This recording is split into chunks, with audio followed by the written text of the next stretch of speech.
کسی کو معاف کرے گا، کسی کو نہیں کرے گا، کوئی گارنٹی نہیں۔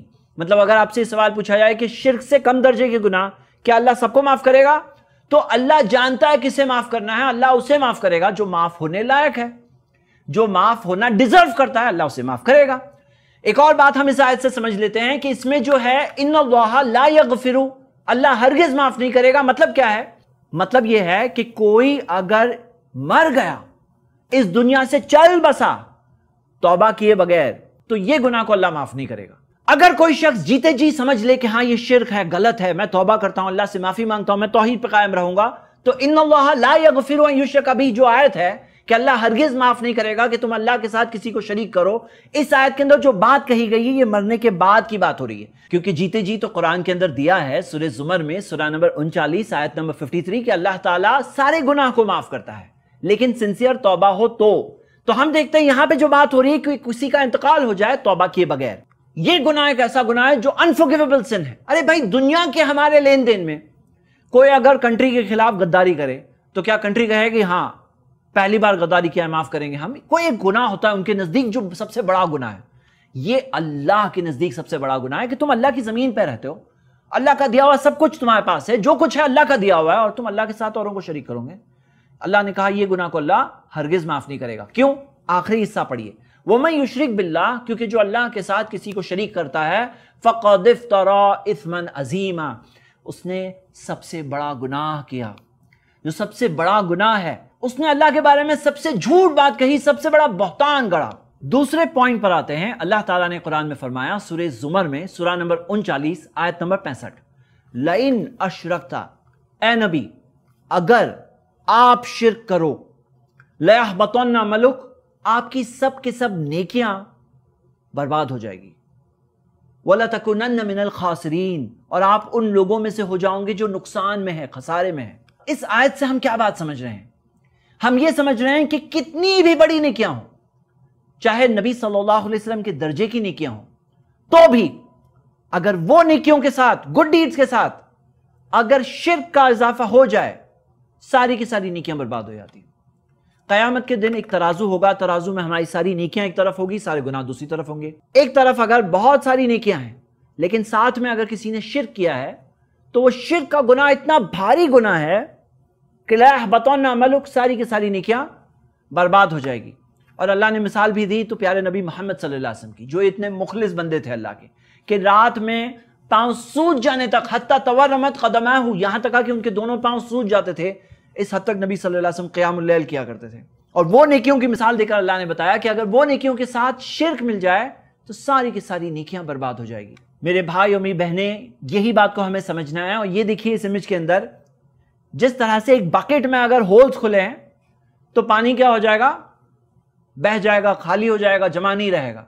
ہماری جو نیکیاں ہیں، جو ہم کر رہے ہیں، یہ قیامت کے دن صرف تب کام آ سکتی ہے اگر ہماری توحید برقرار رہے۔ اگر توحید برقرار نہیں رہی تو وہ نیکیاں سب کے سب برباد ہے۔ اسی وجہ سے بہت ضروری ہے کہ ہم پہلے توحید سیکھ لیں۔